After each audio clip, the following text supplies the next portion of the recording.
Hoje a gente mergulha de cabeça em uma história e tanto, lá do livro de 2 Samuel. É sobre a tentativa ousada do rei Davi de levar a Arca de Deus para Jerusalém.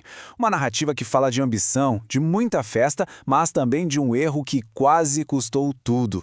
Pois é, como é que pode, né? Como uma festa que tinha tudo para ser histórica vira uma tragédia. E o que é preciso para reverter isso e transformar em um triunfo? A gente vai desvendar essa história sobre errar, aprender com os erros e as consequências, nem sempre fáceis, da liderança. Então, vamos lá. Para começar, a gente tem o rei Davi já firme e forte no trono. E ele tem uma missão gigantesca pela frente: unificar o reino de uma vez por todas. E a grande jogada para fazer isso, trazer a Arca de Deus para a nova capital. E olha, Davi não estava para brincadeira. Ele juntou 30 mil homens, a elite de Israel. Esse número por si só já mostra o tamanho e a importância do evento. Era para ser a festa, o momento que selaria a unidade de todo o povo.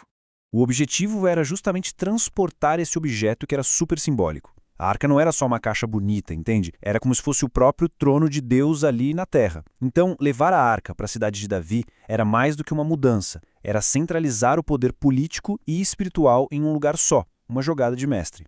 E a coisa toda começa em clima de carnaval. Uma festa gigantesca. Imagina a cena: Davi e uma multidão celebrando, com todo tipo de instrumento tocando. Era para ser uma alegria que não cabia no peito, o povo comemorando a volta da presença de Deus para perto deles. E aí vem o detalhe que muda tudo. Para levar a coisa mais sagrada que eles tinham, eles resolveram usar o que parecia ser o melhor método, o mais moderno e respeitoso, um carro de bois novinho em folha. Parecia a decisão certa, mas foi justamente essa escolha, essa boa intenção, que deu início à tragédia. E é exatamente aqui que a alegria vira pó. A celebração está prestes a ser interrompida do jeito mais chocante e terrível que se pode imaginar. Acontece tudo muito rápido. Os bois que estão puxando o carro tropeçam, usar num reflexo talvez para ajudar, estende a mão para segurar a arca para ela não cair. Uma atitude que parece nobre, certo? Mas a consequência é imediata e devastadora. A ira de Deus se acende e Uzá morre ali, na hora, do lado da arca. A festa acaba. Silêncio total. Imagina o choque de Davi. A alegria dele vira tristeza e, pior, vira medo. Aquela arca, que era um símbolo de bênção, de repente vira uma fonte de perigo mortal. A pergunta dele, como é que eu vou levar essa arca comigo agora, mostra que ele está completamente perdido, com a fé abalada. Davi simplesmente trava. Ele desiste da missão. Ele não tem mais coragem de levar a arca para a cidade. Então ele manda desviar o caminho e deixa a arca na casa de um cara chamado Obed-Edom. A grande festa nacional termina assim. Um fiasco total, e a arca fica exilada por 3 meses. Mas essa pausa na história é, na verdade, o ponto-chave. É durante esses 3 meses que a solução para o problema aparece. E ela não vem de uma estratégia militar, nem de uma decisão política. Vem simplesmente de observar o que estava acontecendo. E aí a notícia chega aos ouvidos de Davi. Olha que coisa, a mesmíssima arca que trouxe morte para usar está enchendo a casa de Obed-Edom de bênçãos. Tudo que o cara tinha foi abençoado. Aí a ficha de Davi cai. Ele entende. Opa, o problema não é a arca. O problema é como a gente lidou com ela. Não adiantava só ter boa intenção. Era preciso obedecer. Então, o ponto crucial é exatamente esse. O como importava tanto quanto o quê. Na primeira tentativa, usaram um carro. Parecia prático, mas desrespeitava a instrução antiga de que a arca deveria ser carregada nos ombros dos levitas. A segunda tentativa corrigiu isso. A reverência era o ingrediente que faltava.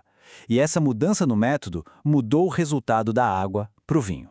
Agora sim, com a lição aprendida, Davi está pronto para tentar de novo. E essa segunda tentativa vai se tornar um dos momentos mais marcantes da vida dele. A segunda procissão é outra história.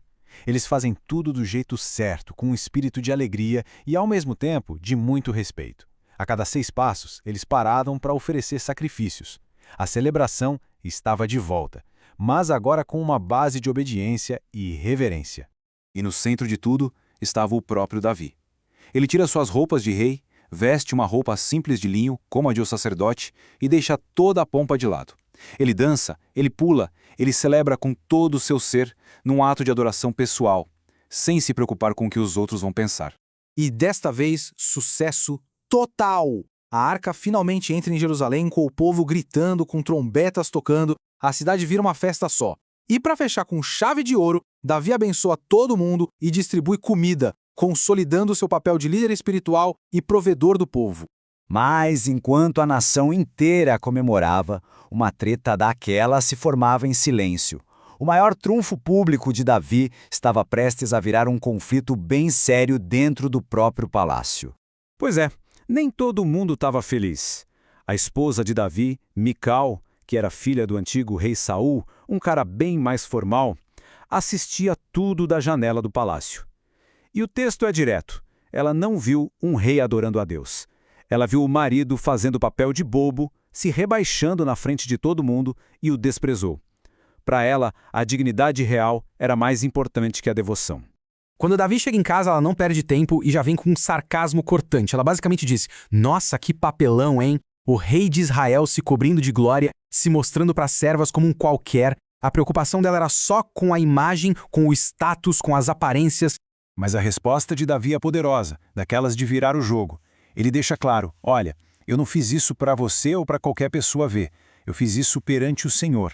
Ele ainda dá uma alfinetada, lembrando que Deus o escolheu no lugar do pai dela, Saul.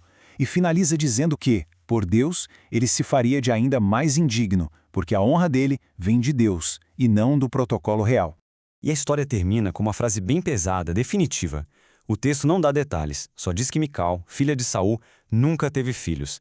É apresentado como a consequência direta do desprezo dela. Um final bem trágico para esse conflito entre duas maneiras de ver o mundo, a da honra real contra a da adoração humilde. No fim das contas, essa história ilustra muito bem essa tensão que sempre existe entre o dever público e a fé pessoal, entre a aparência e a essência. A jornada de Davi com a arca nos deixa com uma pergunta que vale até hoje. Onde é que um líder traça a linha entre a dignidade que o cargo exige e a entrega total que a fé pede? Fica aí a reflexão.